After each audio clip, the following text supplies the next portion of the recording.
नेताजी के बेटे को तरह तरह के खिलौने दिखाने लगा। उनमें एक पुलिस वाले का मॉडल आ गया। कहता है बाबूजी ले लीजिए, बहुत अच्छा है, बहुत सस्ता है, ऑटोमेटिक है, मात्र 4,500 का है। रेट सुनते ही नेताजी के होश उड़ गए।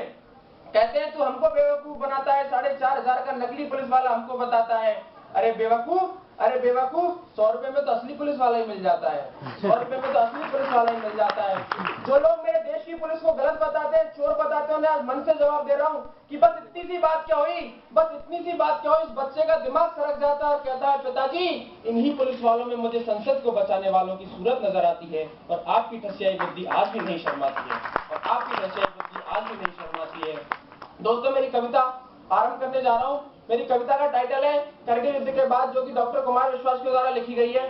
कि करगिल में विश्वासघात का छुरा पीठ में गाड़ दिया, शिमला समझौते में खींचे मानचित्र को फाड़ दिया, बारूदी अंगारे लेकर सीमा रेखा लांग चुका, कस्में बातें प्यार मोहब्बत सब खूंटी पर टांग चुका। तुम भी ये हाथों का निर्णय एक बार हो जाने दो, एक युद्ध सीमा रेखा के आर पार हो जाने दो, एक युद्ध सीमा रेखा के आर पार हो जाने दो। भारत शारंगाहानी के अरमानों की थाती है, कि भारत शारंगाहानी के अरमानों की थाती है, लक्ष्मीबाई पद्मावत के बलिदानों की थाती है, गांधी गौतम महावीर के संदेशों की धरती है, संत कबीरा गुरु नानक के उपदेशों की धरती है। सूरज सबसे पहले किरणें इस धरती को देता है, ईश्वर भी अवतार हमेशा इस धरती पर लेता है। विश्व विजेता हमको मेहंदी रोली देकर चला गया, यहाँ सिकंदर भी बेटी की डोली देकर चला गया, यहाँ सिकंदर भी बेटी की डोली देकर चला गया। सन 47 में भारत का बंटवारा हो गया, इतिहास में एक नया पन्ना जुड़ गया। गांधी जी से जो भी जिन्ना ने मांगा उसको संपूर्ण प्रदान कर दिया गया। उसके बाद भी उनकी ये औकात हुई, बहुत शर्मिंदगी वाली बात है कि गांधी जी से जिन्ना ने जो भी मांगा सम्मान दिया, भारत माता का बंटवारा शेखर पाकिस्तान दिया, लेकिन चंद महीनों में अपनी औकात दिखा बैठे, कश्मीर पर हमला कर वे अपनी जात दिखा बैठे। नेहरू जी की एक भूल का यह परिणाम हुआ देखो, सर्प गले में पड़ा हुआ है ये अंजाम हुआ देखो, सर्प गले में पड़ा हुआ है ये अंजाम हुआ देखो। ढाका जीता भारत में भारत का झंडा कर सकता था, दरहाजी भी पीर जीत कर भी भारत लड़ सकता था, लेकिन बार बार हमलों से घायल भारत होता है। मैं दिल्ली से पूछ रहा हूँ आखिर ये क्या होता है, मैं दिल्ली से पूछ रहा हूँ आखिर ये क्या होता है, मैं दिल्ली से पूछ रहा हूँ धोखा कैसे खाया था, देश बदल कर रावण मेरे घर में कैसे आया था, या निगरानी वाले सूरज का पैरा गद्दारी था, या सोने का हिरण हमारी देशभक्ति पर भारी था। जो मंसूबे बांध रहे थे हम करगिल को बांटेंगे और सियाचिन भारत मां के मानचित्र से काटेंगे, जिनके कारण जली चिता की राख अभी तक गर्म पड़ी। कुछ बहनों की मांगे देखो बिना अभी सिंदूर पड़ी, सेना मर कर पाती है, दिल्ली सब खो देती है और शहीदों के लोहू को शाही से धो देती है। मैं इस कायर राजनीति से बचपन से घबराता हूँ, इसीलिए मैं कविता को हथियार बनाकर गाता हूँ, इसीलिए मैं कविता को हथियार बनाकर गाता हूँ।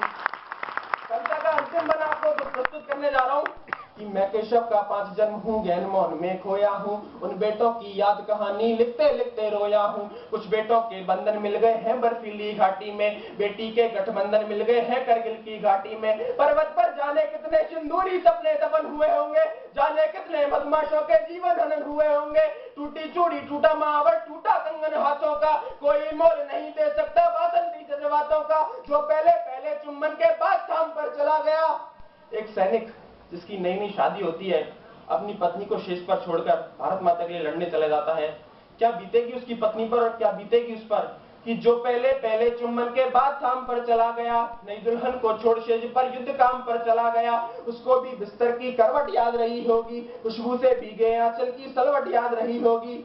और जब खबर आती है कि भारत माता के लिए शहीद हो जाता है, अरे उसकी पत्नी की अभी हाथ की गीली मेहंदी तक नहीं सूखी है और उसका पति भारत माता के लिए शहीद हो गया कि गीली मेहंदी रोई होगी चुपके चुपके कोने में, ताजा का दिल छूटा होगा चुपके चुपके रोने में। उन आंखों की 2 बूंदों से 7 सागर हारे हैं, जब मेहंदी वाले हाथों ने मंगलसूत्र उतारे हैं। जब बेटे की अर्थी आई होगी घर के आंगन में, क्या बीतेगी उस बूढ़ी माँ पर जिसका जवान बेटा भारत माता के लिए शहीद हो गया और उसकी अर्थी उसकी माँ के आंगन में आएगी। कि जब बेटे की अर्थी आई होगी घर के आंगन में, शायद दूध उतर आया हो बूढ़ी माँ के दामन में। वो विधवा पूरी दुनिया का बोझा सर ले सकती है, जो अपने पति की अर्थी में कंधा दे सकती है। मैं ऐसी हर देवी के चरणों में शीश नवाता हूँ, इसीलिए मैं कविता को हथियार बना कर गाता हूँ, इसीलिए मैं कविता को हथियार बना कर गाता हूँ।